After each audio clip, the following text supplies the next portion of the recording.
আসসালামু আলাইকুম, সবাইকে কেমন আছেন আপনারা সবাই? আশা করছি সবাই অনেক ভালো আছেন। অনেকদিন পরে চলে আসলাম একটি ভিডিও নিয়ে। এই ভিডিওটি আমার অনেক আগেরই করা হয়ে গিয়েছিল, কিন্তু ভয়েস ওভার দেওয়ার কারণে লেট হয়ে গেল এবং আমার গলার অবস্থা একদমই ভালো না। আমার গলার অবস্থা খুবই খারাপ। তারপরে ভাবলাম যে ভিডিওটা করে ফেলি, তাই আজকে ভিডিওটা এডিট করতে চলে এসেছি। আপনাদেরকে আমি দেখাচ্ছি আমি একটা খুব সুন্দর ড্রেস বানিয়েছি। এই ড্রেসটাতে আমি অনেক কাপড় ব্যবহার করেছি। আমি এই ড্রেসটার প্রসেসিং থেকে শুরু করে A to Z আপনাদেরকে দেখিয়ে দিব এবং এখন আমি ড্রেসটা কাটিংয়ের কাজ শুরু করে দিয়েছি। আমি এটা একটা লেহেঙ্গা সেট বানাবো। এই ড্রেসটার হাতার মধ্যে আমি কিছু পুঁথি দিয়ে ডিজাইন করার চেষ্টা করেছি। আমার কাছে এই ডিজাইনটা ভালো লেগেছিল যে পুঁথি দিয়ে একটু ঝুলিয়ে দিব হাতের মধ্যে, তাই আমি এই জিনিসগুলো কিনে নেই এবং আমি এই ডিজাইনগুলো করার জন্য হাতের মধ্যে যতক্ষণ থেকে কাজ করেছি, বাবারে বাবা এত সময় লাগে এই পুঁথিগুলোর কাজ করতে বলার বাইরে। আমি ড্রেসটা তৈরি করতে না আমার যত সময় লেগেছে, আমার এই পুঁথি লাগাতে অনেক বেশি সময় লেগে গিয়েছিল। তবে যাই হোক, ফাইনাল লুকটা আমার খুব ভালো লেগেছে, কারণ এই পুঁথিগুলো আমি যখন লাগানোর পরে ড্রেসটাতে এই জিনিসগুলো দেখতে আসলে অন্যরকম সুন্দর লাগছিল। তো বন্ধুরা, আজকে আমি চলে এসেছি প্রকৃতির এক বিশাল রত্নের খোঁজে, এক বিশাল সূর্যমুখী ফুলের বাগানে। সূর্য যেখানে নিজের ছায়া রেখে যায়, ঠিক সেখানেই দাঁড়িয়ে আছি আমি। প্রতিটা সূর্যমুখী ফুল মনে হচ্ছে যেন একটা সূর্য, এবং যখন ফুলগুলো হাসছে তখন মনে হচ্ছে যে সূর্যগুলো নিজেরাই হাসছে।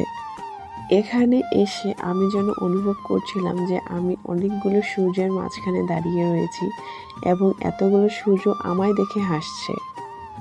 সূর্যমুখী ফুলের একটা বৈশিষ্ট্য আছে, সূর্যের দিকে তারা সবসময় অনুসরণ করে থাকে। সূর্য যখন ওঠে তখন তারা সূর্যের দিকেই ঘুরে যায় এবং সূর্য অস্ত যাওয়া পর্যন্ত তারা সূর্যের দিকেই ঘুরে থাকে। প্রকৃতির কি অন্যরকম খেলা, তাই না? সূর্যমুখী ফুলের নামটা কি আর এমনি এমনি সূর্যমুখী দেওয়া হয়েছে? ফুলগুলো দেখুন কত নিখুঁত, মনে হচ্ছে যেন প্রকৃতি নিজ হাতে এঁকেছে। আসলে এইরকম একটা জায়গায় শুধু চোখ নয়, মনটাও জুড়িয়ে যায়। প্রকৃতির কি অসম্ভব লীলা খেলা। আমাদের দিনাজপুরের মানুষেরা যারা দিনাজপুরের শহরের কোলাহল থেকে একটু দূরে গিয়ে প্রশান্তির বাতাস উপভোগ করতে চান, তাদের জন্য এই জায়গাটা অনেক বেস্ট একটা জায়গা। এই বাগানে হাঁটতে হাঁটতে আমি মনে হচ্ছে ভুলে গিয়েছি সময়ের গতি। আমার মনে হচ্ছে যে চারিদিকে শুধু আলো, অন্যরকম এক ভালোবাসা কাজ করছে। সব ফুলগুলো কেমন একসাথে সূর্যের দিকে তাকিয়ে আছে, একেবারেই আমাদের মানুষের মতো।